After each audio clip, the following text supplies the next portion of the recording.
ওয়া বারাকাতুহু। আজকে দেখাবো আমরা আজকে ম্যাচে কি পাক চলতেছে। এই যে রুই মাছ, সাথে আছে কবি আর আলু, তারপরে কি নামতেছে এই যে কচু, কচু দিয়ে ইলিশ মাছ দিয়ে সেটা পাক চলতেছে।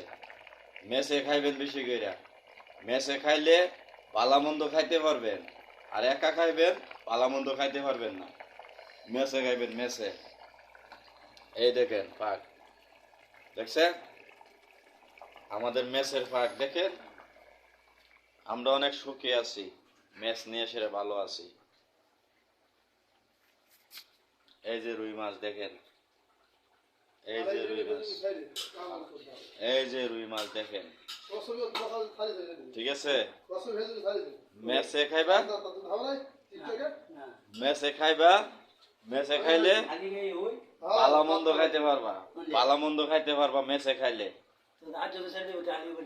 ভালো মন্দ খাইতে পারবা। দেখো কি কবি, দেখো এই যে কবি, দেখো এই যে এই যে এই যে এই যে এই যে কবি দেখা, দেখো কবি। ম্যাচও খাইবা, ভালো মন্দ খাইতে পারবা। আর কুমিল্লা ইতরের মতন যদি তোমরা ফাঁক শাক করে খাও তাহলে মনে করো হুগায় মরবা, বুঝছো। ম্যাচও 5 জন 6 জন 10 জন একটা টিম বানায় খাইবা, খানা সুদানের ভেতরে খানা যেমনে মন চেমনে খাইতে পারবা। ম্যাচও খাইবা, ম্যাচও সপ্তাহে একদিন ফাঁক করবা, টেনশন নাই, টেনশন নাই। দেশে ঢাকা শহর যারা তাও সবাই ম্যাচে খাইবা, ম্যাচ খাইবা।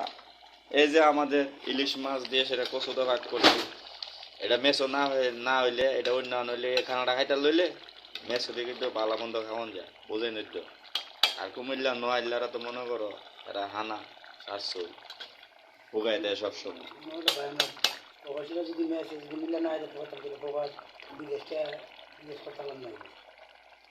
মেসো খাইবা, মেসো মেসো মেসো খাইলে ভালো মন্দ খাইতে পারবা। আর ভিডিওটা বেশি বেশি শেয়ার করে দিবা প্রবাসীরার কাছে, ঠিক আছে, সৌদি আরব প্রবাসীরার কাছে।